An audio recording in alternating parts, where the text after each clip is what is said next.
Hello everyone, সবাই কেমন আছেন? আশা করি সবাই ভালো আছেন। আজ সকাল সকালে ব্লগটা শুরু করে দিলাম। এই তো সকালে আজকে স্নান করার সময় অনেকগুলি জামা কাপড় ধুয়ে দিয়েছিলাম। দিয়ে ছাদে মেলে দিয়েছি, কিন্তু রৌদ্রের ভিতরেই বৃষ্টি পড়ছে, তাই দেখতে আসলাম যে নেব নাকি নেব না। জামাগুলি অনেকগুলি ভিজা আছে, আবার কিছুটা শুকিয়ে গেছে, যেগুলি পাতলা এগুলি শুকিয়ে গেছে। বৃহস্পতিবার, শুক্রবার, শনিবার তো বন্ধ, তাই আমি বৃহস্পতিবারে সব কিছু ধুয়ে দিয়েছি। তো আর ওর বাবা জামা কাপড়গুলি ভিজাই আছে। আজকে রান্না করব নিরামিষ ডালের বড়া। এই তো এখানে আদা, কাঁচামরিচ আর ডাল ভিজানো ছিল, 2 ঘন্টা ডালটা ভিজিয়ে রেখেছিলাম।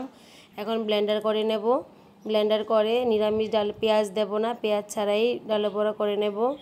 দেখতে থাকো তোমরা।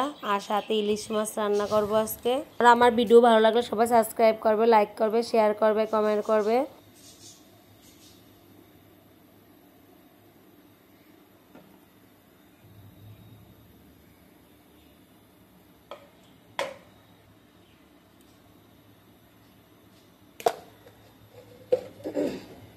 সব কিছু দিয়েছি, এখন মেখে নেব ভালো করে। কাঁচামরিচ তো আমি ব্লেন্ডার করতে দিয়ে দিয়েছি। তো নিরামিষ বড়া করব, পেঁয়াজ দেব না। শাশুড়ি খাবে, এই জন্য সবাই খাবে। পেঁয়াজ দিলে আবার খাবে না, নিরামিষ যেহেতু খায়।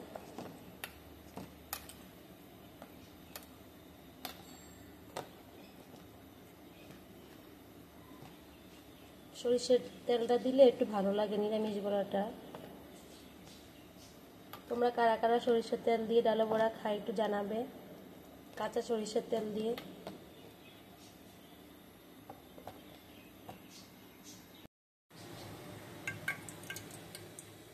তো তেল বসিয়ে দিয়েছি, আর এখান দিয়ে দুধ জাল দিতে বসিয়ে দিয়েছি। আজকে অনেক দেরি হয়ে গেছে, আরও এক ঘন্টা আগে দুধ দিয়ে গেছিল, যাক তাও নষ্ট হয়নি। আর তো ছেড়ে দেয় দুধটা, একটু দেরি করে বসাইলি। প্রতিদিনই আমাদের 1 কেজি করে রোজ দুধ দেয়, বাচ্চারা খায়, আমার শাশুড়ি খায়, আমার মানে ওর বাবাও খায়। এই তো এখন আমি ডালে বড়াটা দিয়ে দেবো।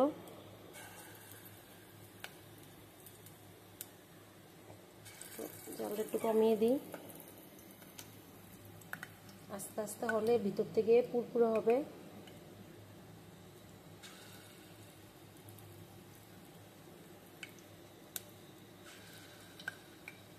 নিরামিষ বড়াতে আবার নারকেলও দেওয়া যায়, কিন্তু এখন নারকেল নেই।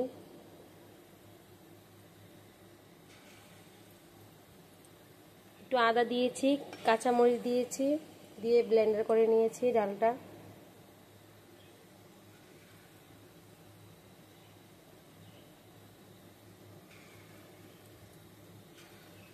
আমাদের এখন প্রায় বড়া খাওয়া হয়, কিন্তু নিরামিষ বড়াই খাওয়া হয়। পেঁয়াজ দিয়ে বড়াটা কমই খাওয়া হয়, যেহেতু শাশুড়ি নিরামিষ খায়, এই জন্য আর পেঁয়াজের ঝামেলা করি না, আলাদা রান্না করতে হয় ওনার জন্য।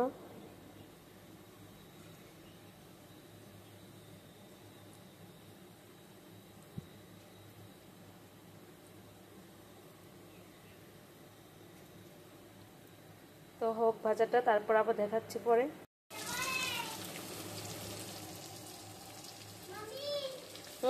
বৃষ্টি উঠে পড়ে।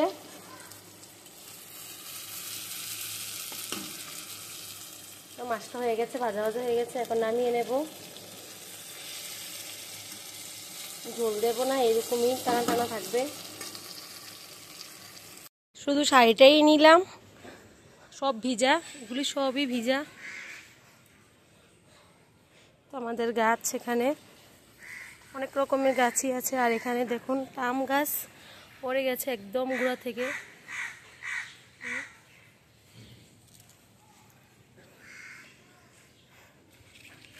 পেঁপে গাছ আমাদের।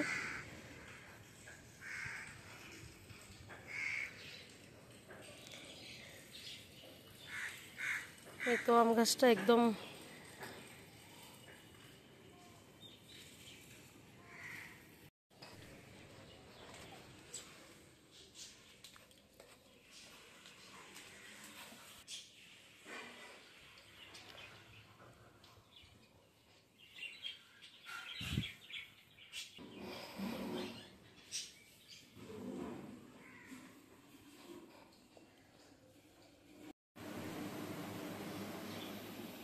রান্না বান্না প্রায় শেষই হয়ে গেছে। এখন আবার ফোন করে বলল যে মেহমান আসতেছে, ওই হসপিটালে ভর্তি আছে রুগী, এখন দেখতে আসছে, এখন এই জন্য আবার মাছ নামিয়ে দিলাম। এখন আবার মাছ ভাজি করব মেহমানদের জন্য। এই তো এখান দিয়ে মাছ কেটে নিয়েছি, ইলিশ মাছ। এখন সব কিছু মাখিয়ে রান্না করবো, পেঁয়াজ দিয়ে, হলুদ লবণ মরিচ সব কিছু দিয়ে একদম মাখিয়ে বসিয়ে দেবো।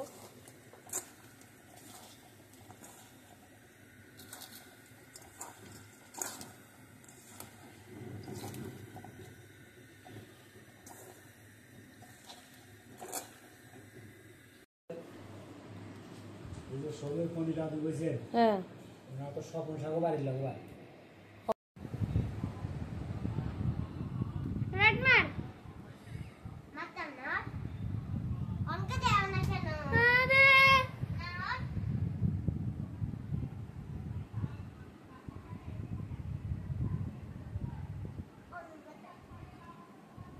আমি তোকে নাম দিউন দি কিছু না আনছি একটা খুশকিল না রাতে না দিন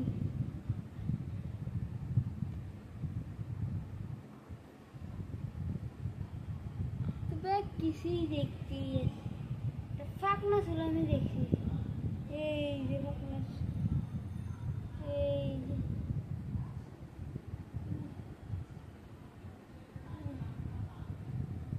কি যে করি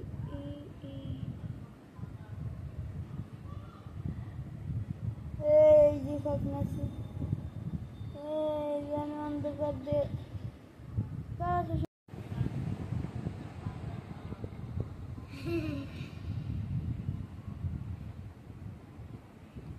Redor.